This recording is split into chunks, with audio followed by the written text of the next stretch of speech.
What is up, Sand Shark fans? Oops. I'm your host. There was just a little flash of us. I was a little slow on the trigger. Okay. Well, anyways, how's it going, Sand Shark fans? Brackin Lambert, Justin Jarrett, Max and Raj are along with you for another episode of the Sand Shark Rewind presented by Tanger of Hilton Head. Guys, it's been a minute. How's everybody doing? Tired, man. I mean, not super tired. I've passed out on the couch last night after a long week, busy week. I was watching basketball to my content, and I fell asleep, and I woke up on the couch this morning at 9. So I was well rested. I got back to work today, and ready for a big week ahead. Yeah, it's a big week. Also, a quick shout out to our men's basketball team who had a heck of a run there in the PBC tournament. And the madness is real, man. You know this for me a little bit. St. Francis is in the big dance, the school I went to after I graduated. Right? Yeah. So they made first time since '91, man. So congratulations to Rob Krimmel and the Red Flash. I know Ronnie Funballs. Rocking. Yeah, the middle of Nowheresville, Pennsylvania is where they're calling it, which is very true. This literally on top of a mountain. Checks it's out. Got 3 bars, pizzeria. I'm actually 2 bars now. Wait, we talking about drinking establishments or cell phone service? Bars like restaurant. Yeah, I know, but how many bars you got? A cell phone service is really important these days too. You don't want to be in a place with no bars. That's no good. Yeah, it does have that. There's one main street, and it doesn't even have a caution light. So, but again, shout out to the St. Francis Red Flash, our friends. I will not be picking them in my bracket. I'll take them over Alabama A&M though. Well, yeah, but that doesn't even count in your bracket challenge. Like, you got to take them over Duke, right? Auburn. Yeah, you got. Yeah, that's not. Sorry, I love them, but no. It'll be a great experience for those kids. Yeah. Somehow North Carolina got in. Still don't know how they got in. Yeah, curious. Well, anyway, you don't. They interviewed their AD right after he was the chair of the thing, but he recused himself. Yeah, right. Yeah, right. Yeah. But a full week of Sand Shark Athletics over the last couple of weeks. I know we've done a lot of kind of a mini rewind episodes on the lowdown, just how busy it has been. But we've got a big week ahead of us. Both men and women's golf are on the links beginning tomorrow, and it is the women's golf home tournament, the Oldfield Intercollegiate, and we've got our world famous McLain Neal who's going to join us from her viral video from the summer. You ready for her? Yeah, let's bring in McLain. All right, McLain. We last talked to her about her becoming a viral sensation. Yeah. I think I got to get an update on that before we talk about this tournament at Oldfield tomorrow. What has come from your virality? Nothing yet.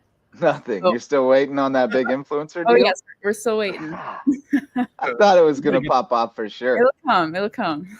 Yeah, we got to get you that NIL deal with Good. They got to get you hooked up on that one. I know, that would be sweet. No doubt. You really put yourself out there for them and made some incredible content, and you should be rewarded for your work. Yeah. I remember just actually a couple months ago, it popped up on my suggested videos on YouTube, and I was like, let's just go back and watch this 30-minute video. I need to watch it again. It was fun. It was really fun. So we got to get them. And the episode that you were on was one of our better Sand Shark Rewind episodes. It sure was. Really? Well, we had all the good guys. Yeah, they're all in here checking in and all that kind of stuff. So yeah, that was really nice. Awesome. But home tournament starting tomorrow. How are you feeling? I know this weather kind of puts a little downer on you a little bit, but how's everybody feeling? You guys played last week up in Monroe, and your season's coming down close. You got a couple more weeks before you hit the PBC tournament up in Augusta. So lay us out. What's tomorrow looking like? Yeah, I'm really excited for tomorrow. It should be really good. Definitely playing the ball up. Just from this weather is crazy. But we got some good work in this week. Got a ton of reps in. So we got out there today too. So really excited for tomorrow. 8:30 shotgun. You mentioned playing the ball up, and I'm just kind of to go kind of inside baseball on you here. Like, there's some advantages to that for sure, and different kinds of players can sort of gain an advantage sometimes playing in wet conditions just because of the way they hit the ball. Being able to play it up gives them an advantage. So, what does that do for your game? Plus, minus, like, how are you a good mutter? I would say it helps for sure. It's always like a Yeah. good mental helping, just because like You always know you're getting a good lie, right? Yes, yeah, because everything's gonna be pretty wet tomorrow. It should be pretty good though, but it definitely helps for sure. Yeah, it's going to be very wet because we live in a swamp. So when it rains, it takes a while for it to suck it up. So there's going to be some water around. But I think once the sun gets out tomorrow, it should dry up pretty good. And then you guys go into Tuesday, right? Yes, we So play weather should be good Tuesday. Yes. So you got 36 tomorrow in the wet? Yes, we do have 36 tomorrow, but it should be great. It drains pretty well at Oldfield. So yeah, it does. It has natural places to go. Yeah. So couple big teams coming in. Carson Newman ranked 31, Limestone 41, and then East Florida State. I don't know who. That's a new one. So, but some D2 caliber talent: Catawba, Coker, Mount Olive, UIndy, Columbus State, Peach Belt rival coming in down to the Low Country. I think it's the first Peach Belt team that's actually come in. So a pretty stacked field and a couple of NAIA schools. The number 3 team, SCAD, on the NAIA levels, and they took it last year. But you had a strong finish last year. You finished 2nd overall last year. Yes. So it should be good competition, but I'm very excited. Good. Yeah, we gotta get out there and snap some pictures and get some video, and that little celebration was still one of my favorite videos from last year. That just like that final putt on 18, you were just like, yeah, that was a great video that you took.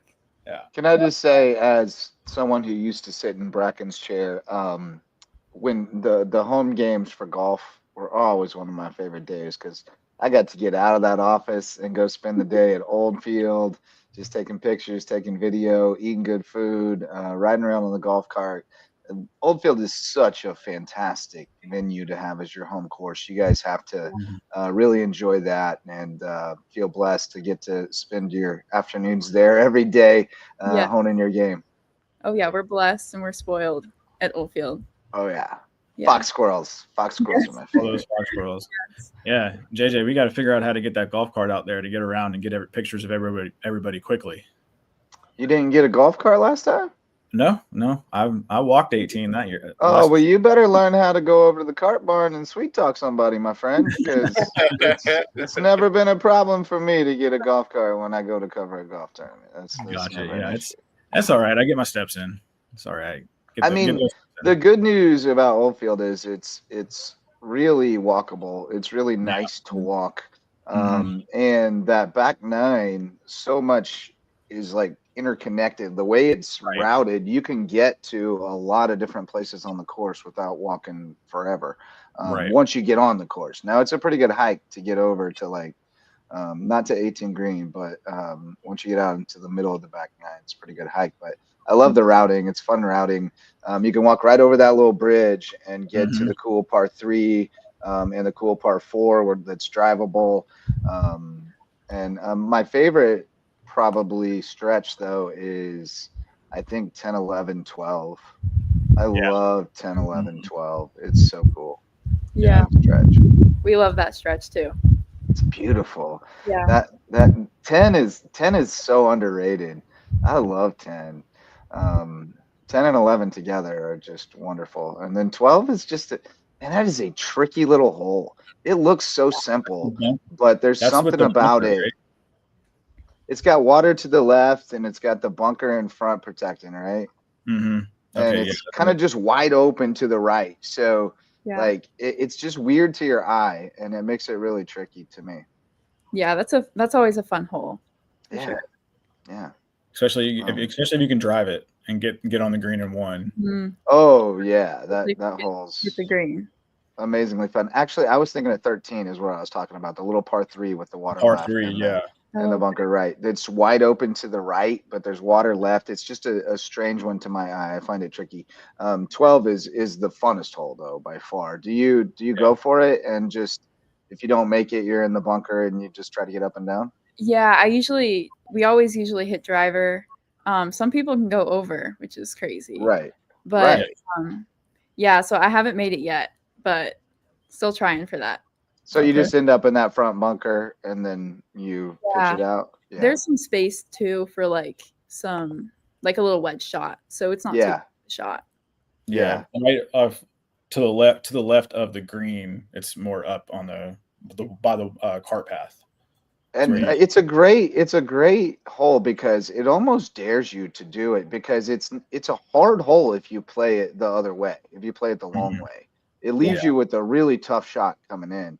A long iron into, depending on what the wind's doing, it can be a hellacious shot. So it really dares you to just kind of like 9 at Harbor Town. It just dares you to just bang it and deal with whatever happens, and try to get up and down from there. It's a great hole, just a great hole. Yeah. I know Greg Norman's kind of persona non grata in the golf world these days for his live stuff, but man, he designed a really great track over there. I love it. Yeah. So McLain, you've had a pretty good year so far. You've played 19 rounds. You're averaging about a 75. Adjusted. I mean, that's pretty solid there. Just over. Average is 72. So, with your expectations going into this week, and go out there and just play your game, right? Exactly. Yeah, just trying to get some good scores out there, play the best we can. Because we know how to play this course, so that is kind of an advantage as well. So, yeah, just playing our game and having fun. Oh, good, yeah. And we got a couple of one more tournament. It is the Mimosa Challenge, I believe. I'm looking at the Mimosa. Yeah. That sounds like one. That sounds like one for the ladies 9-holers, the Mimosa Challenge. The Mimosa Invitational. It's a D1 tournament hosted by Appalachian State. Okay. So,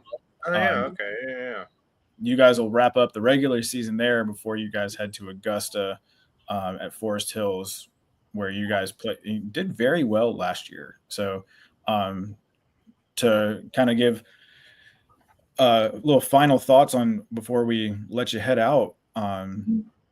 Heading into these last couple of tournaments, what do you guys do to get ready for, because you don't have any in conference games, you guys just head to conference and play. Yeah.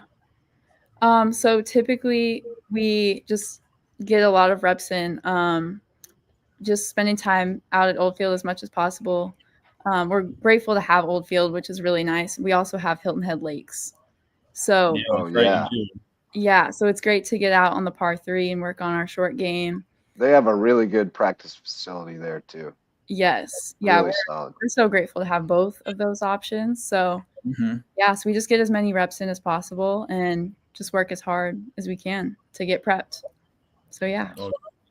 Yeah. I mean, I know that we're excited to get out there and looking forward to seeing you guys shoot those low numbers, man. You did phenomenal last year, and good. If you're on here watching, man, get McLain out there again. Over the summer and. Well, hey, Loco Sports, we'll have to find something for you. We've always got a spot for you with Team Loco. We'll put you, we'll get you a story to report or something, because we got to get you back on camera and get that virality spiked back up. You were a star for a moment. We got to get you a few more minutes of fame. Oh yes, we should. That's a great plan. Although we hope you make your fame on the golf course. You're shooting really impressive numbers right now. What year are you in school now? I'm a junior. You're a junior, so you still have another year. And do you dream of continuing to play the game at another level beyond this someday? Unfortunately, no. But no. Yeah. No, that's not unfortunate. It is whatever it is. Yeah. What's your dream after college? So I'm a pre-med student, so I'm hoping to do medical school. So you're still gonna play a lot of golf, baby, because those doctors, it's a lifelong game. You're gonna have to go play golf with, pharmaceutical reps and board members and all kinds of people. So you're gonna be playing plenty of golf, and it will be very professional. So you may not be a professional golfer, but you'll be a professional and a golfer. Yeah. There you go. And I'll be happy if I'm ever laying on the table and you come to take care of me. I'll feel good about it. Well, thanks, McLain. Appreciate your time. I know you got to get some rest for tomorrow. So, again, thank you, and we look forward to seeing you on the links tomorrow morning. Thanks for having me. Of course. Go low, baby. Appreciate you. See you, McLain. Oh, sorry. McLain She was still saying something. I double clicked. Yeah, no, she's delightful. She's just delightful. She's hoping everybody shoots well. We've got the starting 5 tomorrow. Her, Jessica Edwards, Cami Giordani, Manon Tortelier, and Florence Fan. So that's the starting 5. Manon Tortelier is a great name. Yeah, she's Manon. Great name. You know, she's Manon Tortelier. Tortelier. Yep. Yeah. Ooh, that's beautiful. I love that. The French, British Columbia is what she's from St. Thomas originally, I think. I have to go back and look. I'm going to the Rooster to check. Okay. But yeah, so also the guys are St. Martin, U.S. Virgin St. Martin. Okay, yeah. So the guys also, on the other hand, are heading up to the same course that the ladies played last week, and they're at the Ralph Hargett Memorial Intercollegiate. So big day for those guys. Hopefully the ladies handed off their yardage books and gave them some good notes to work with. Mm-hmm. Yeah. And it's hosted by Wingate, which, you know, the Wingate women are Wingate. Yep. It's Wingate. It's Wingate? not Wingate. It's not Wingate. It's Wingate. Wingate. That's just like saying Lebanon, Tennessee. Yeah, exactly. Gotcha. It's not Wingate. It's Wingate. Yeah. So, but, and then, so let's transition to the Diamond here I know you guys have another show. You got to. We do. We have a show debuting tonight on the local media network, Hilton Head Sharks Central. The Hilton Head Sharks are a local semi-pro football team that we've always tried to promote when we can. They reached out. They wanted to contract us to produce a weekly show for them during their season. So Max is going to be hosting that tonight with our friends, USCB alums, Daryl and Ronaldo Mitchell, who are the founders or the owners, presidents, whatever, the leaders of the Hilton Head Sharks. So that'll be cool. That's at 9:00. Yeah. But we're not in a rush. We're good. We're all set up for that. We're fine. Good. It's totally fine. But yeah, so moving over to the Diamond, and you know, that was a tough one this weekend, battling throughout. Man, I had Snake Farm queued up during the show Friday night. We had a watch along party Friday night. The whole show basically became just watching extra innings. Marcus Walsh was on the call. He did a terrific job, as he always does. He brings so much energy to the broadcast, and I think it definitely matched that game on Friday night. It was such a great game. They played so well, and you just knew when that one got away, man, like, you've gone all in, you've played them toe to toe, and that one slips away. That's tough to bounce back from the next day with the doubleheader. They needed to get that one, and it just slipped away. But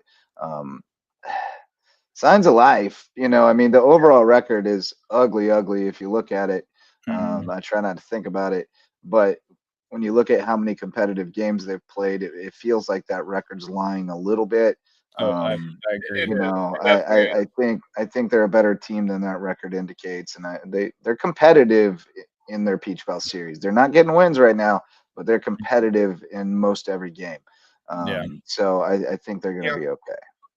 I think that it's that, you know, you've got to get that morale boost, just get that win, and I think, you know, coming back 2-4 spots and then, you know, going late into that extra inning game Friday night was something where they just battled through. And I mean, Marcus about scared me and the entire staff up there. It's a drive to left. Yeah, the almost home run call from John Davis. Like, you know, I'm getting excited. Like, it felt like I was watching the World Series when Freddie Freeman or it was Jorge Soler's home run in 2021. It was such a game. So I was like, oh my gosh, and you know. That, and then, you know, just a battle in game 2, battling all the way back, a 4-run spot in 9th, and, you know, just not able to squeak it across, and then can't quite get over the hump. And then you knew after 2 fights to the finish like that, where they were going all in to win, that didn't favor them in game 3 because the depth. North Georgia, most teams are going to hurt us when we get too deep into the pen. They're going to have a little more depth than we are in the pen, so we've got to play a little lower scoring, less eventful games early in the series to have a shot in game 3. But man, we were, again, inches away from winning game 1 and game 2, and it's a different narrative completely. So it's a crazy game, baseball, and the margins are so narrow. This was an encouraging weekend. Like this was really fun. It was a great series. I thoroughly enjoyed watching all those games. I really do think, like, the way they're playing, if they continue improving like they are right now, they're going to start winning games down the road here. Absolutely 100%. They can turn this season around. That 3-24 record does not speak enough to how good this team is, but how difficult of a schedule they have had this season. I do think they're going to start picking up some wins here down the road. Just by they off watching this them play coming weekend? We have a single game. So the whole schedule kind of got messed up early on. This was supposed to be this was supposed to be a weekend with Augusta. Right, but we already played them, right? Right. So we play a non-conference single Friday night with Augusta. Wild.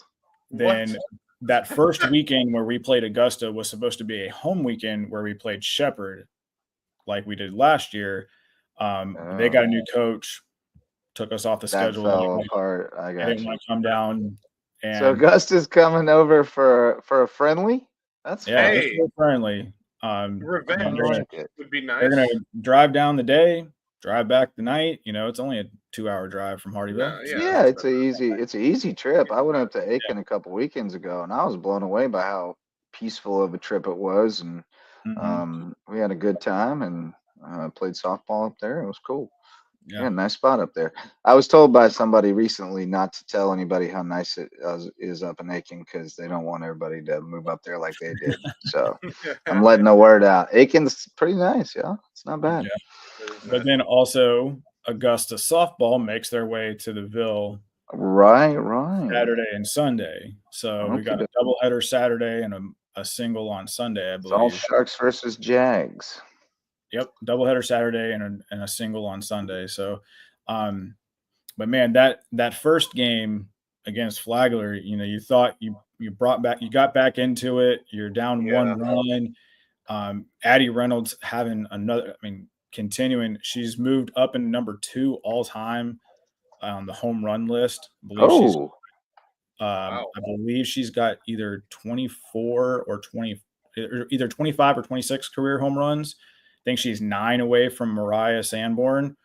That's insane. Power surge, she's got a good shot. Wow. I think she'd have to hit 16 to break that record.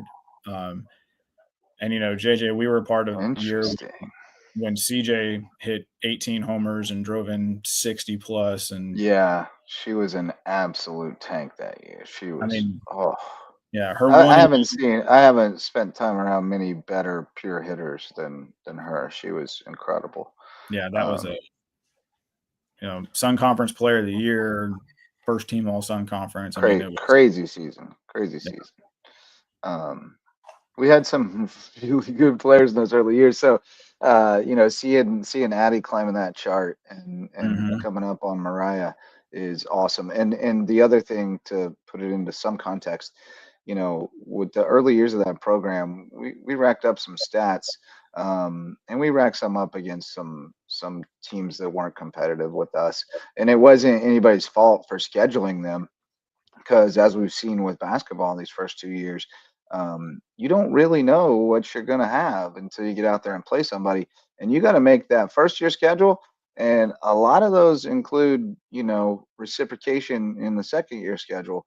So your first 2 years, you're kind of stuck with the schedule that you made coming out of the gate. And you've got to be real delicate with that. You can't create a schedule where you can't have success. You've got to create some opportunities to get wins and, to see what you've got. And so, I would say that Addie's numbers overall are significantly more impressive than someone whose numbers are equal from that early era, just because of the level of play that's being faced.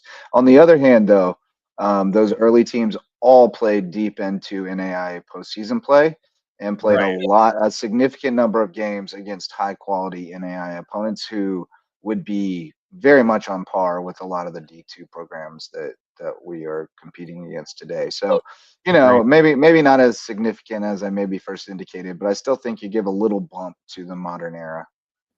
Yeah, no, I mean, so just looked at her numbers. She is now at 28 career home runs, so she's actually only 7 away from Mariah's all-time record.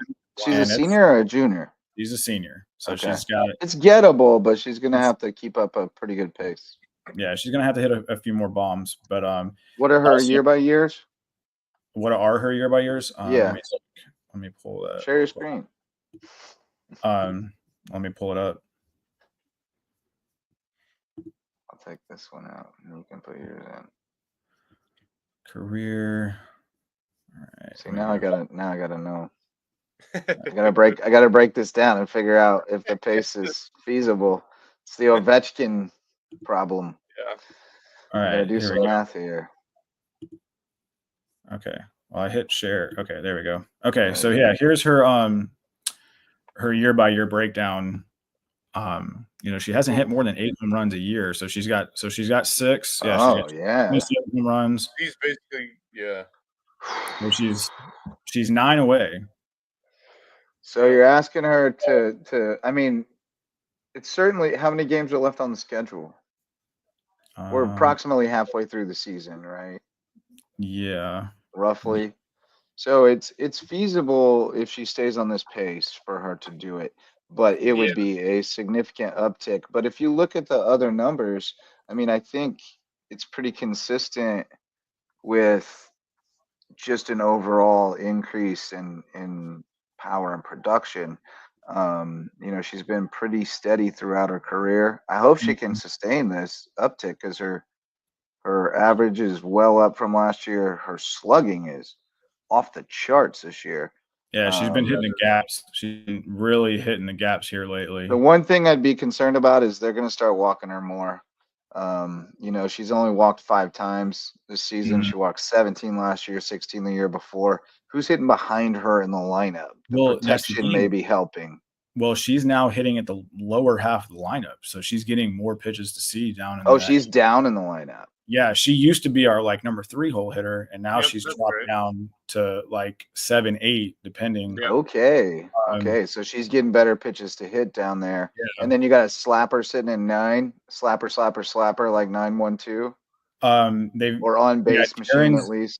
Darren's in 9, and then Cody's switched up the lineup a little bit here. So there is a number I saw there that is actually quite interesting. Is RBIs. We're only halfway through the season. She averaged around 27, I think, 27 RBIs in her career. She's already at 21 at this point in the season. That's showing how dangerous the offense has been for USCB. But they're setting the table for her. I like her down in the order where she gets.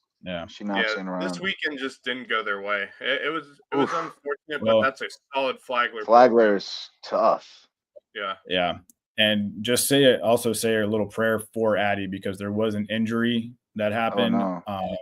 Don't know the significance of it. Don't know anything about it. Just know that she was hurt. So I don't know how long she played, if it was in game 1 or game 2. Just hope she's good. They have a midweek doubleheader against Spartanburg Methodist. And here's the thing that's even more impressive for Addie.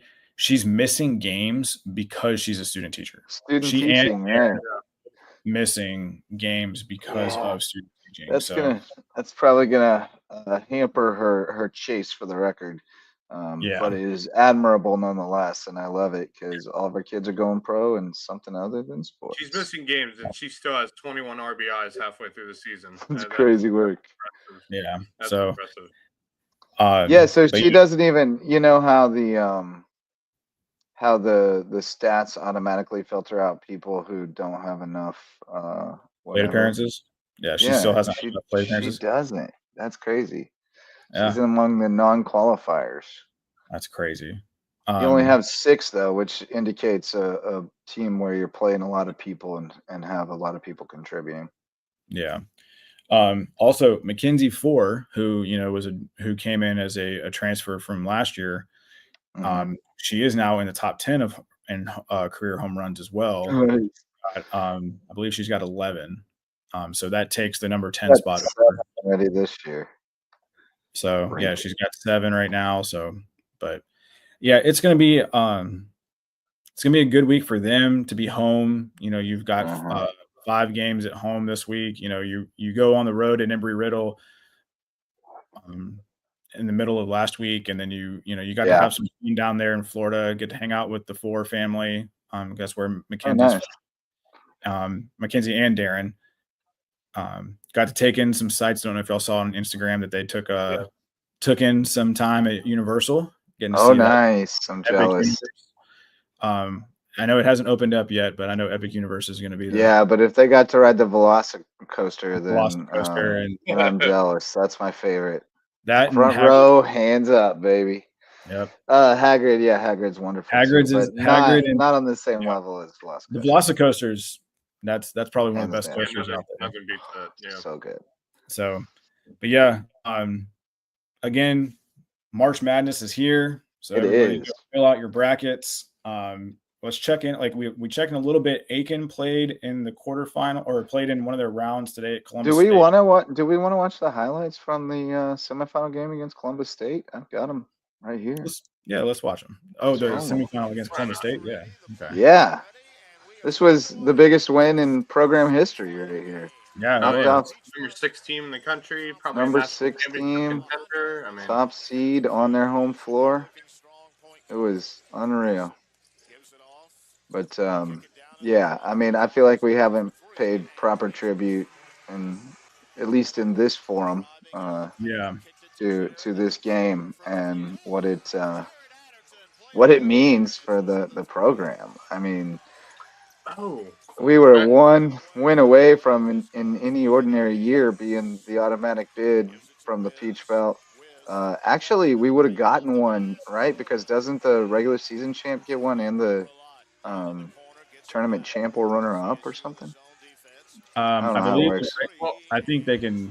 It just depends. From the Peach Belt, the AQ already had one. Yeah, I don't know how it works, but I can assure you we would have been in the tournament this year. We would have been in the regional rankings. We didn't get the regional ranking because we just we didn't have. There was the game against Voorhees that was the return game. We didn't get a regional ranking for that one. Right. Because even if we beat Aiken in that championship game, they were already in the tournament based off of their regional ranking.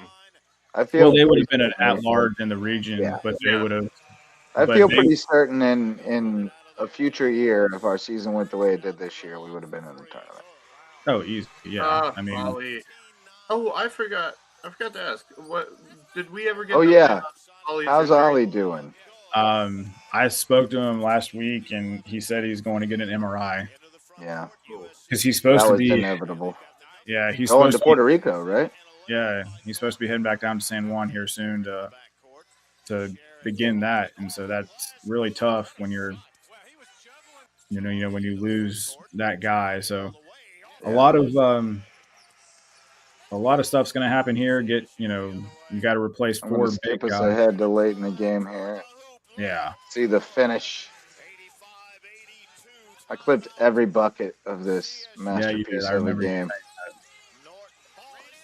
Well, because I didn't get to watch it live. Like, I watched a little bit of it, but not all of it live. So I was excited to get my hands on the raw footage and clip the highlights. I was like, I got to watch it in fast forward. Yeah, I love it.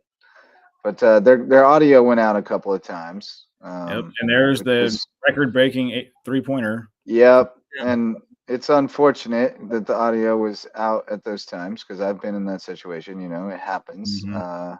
Something happens. Technology fails us in some moment. Gremlins take over, and you lose the audio, but it is what it is. We're still seeing the video. We know what's happening. That's right. Yeah, no, we And had as the broadcaster, you don't know. You just keep talking. You don't mind. Yep.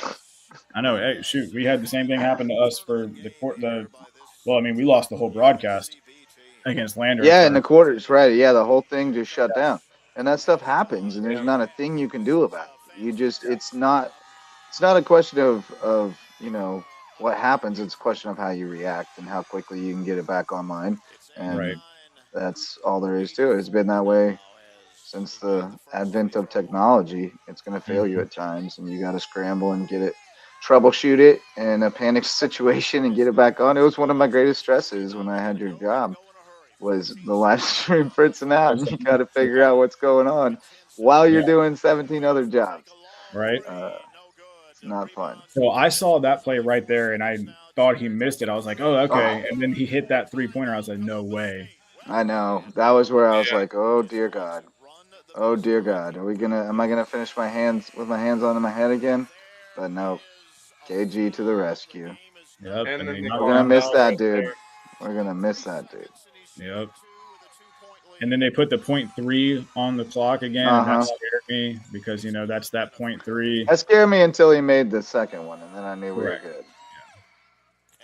Yeah, that one. Nobody touch nobody. Hands behind your back. Nobody. Yeah, nobody touching nobody. Coach Ron's like, let's go.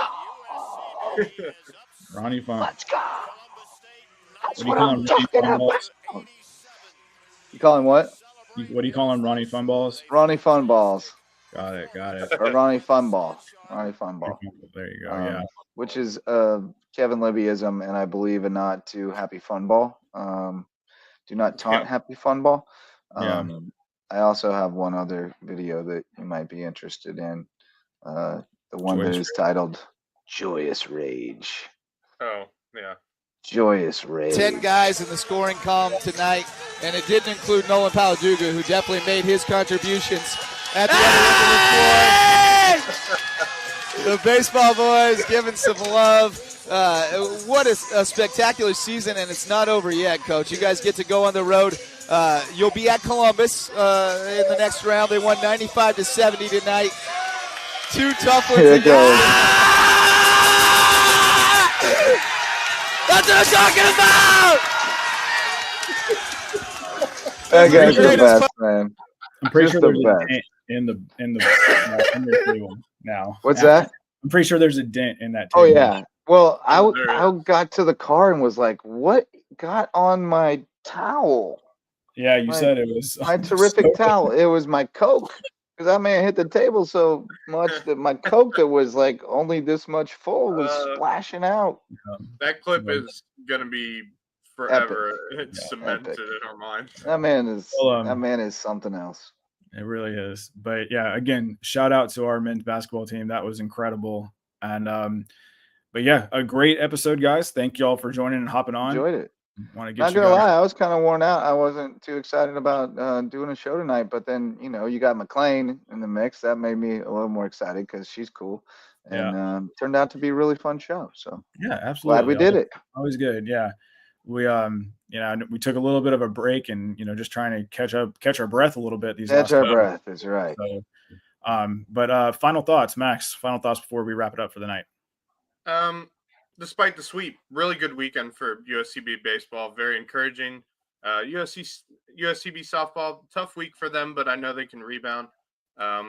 Looking forward to hear how women's golf does this upcoming week at Oldfield. I'm very excited. I would like to get out there. I don't know if I will be able to, but we'll see. Yeah, what a great last month or so it's been for USCB Athletics, and I'm looking forward to the rest of the spring sports season to continue. Yeah, man. JJ, final thoughts? Yeah, I mean, I would echo a lot of what Max said. I think I'm excited that we got a chance to kind of highlight the women's golf today. The golfers toil in the fringes a lot of the time. They're not really in the spotlight. They work harder at their craft than anybody, and anybody who's spent time watching them hit balls on the range and just the level of precision that they're putting into it. I have a ton of respect for college golfers, and some of the kids, some of my favorite alums, have been from my time when I worked there were golfers. I love that Corey's back leading those programs. He's one of my favorite alums, and he's really bettered himself and educated himself well on how to develop those kids, and attracts just a high caliber of kids to USCB into the low country, and a lot of them stay. I know that some of our alums are golf pros and stuff around the area. Others went into hospitality and stuff, which is a natural fit for golfers. So those ladies are amazing. They're really some of the most impressive kids on campus, and I'm glad that we got to shine a light on them tonight, and I hope they do very well at Oldfield tomorrow. Tear it up. It's a beautiful course. If you're looking for something to do tomorrow, especially if you are, retired and just want to go hang out, walk out to Oldfield and watch some golf. Just hang out at 12 green and watch them take runs at it. It'll be fun. Yep. And I echo that for the guys as well. 15th ranked in the country right now. Eric Rengart, Aaron Williams. That 5 spots kind of shuffled around a little bit, but the core 4, Nico Holm, Ellis Bright, those 4 guys. Yeah, Ellis is my guy. I love Ellis. Great. So really looking forward to seeing how they come out tomorrow up in Monroe. So that's going to do it tonight for this episode of the Sand Shark Rewind presented by Tanger Head. For Max, JJ, and myself, it's been a pleasure, and we will see you guys again next time. And as always, keep those fins up. Have a great night, guys.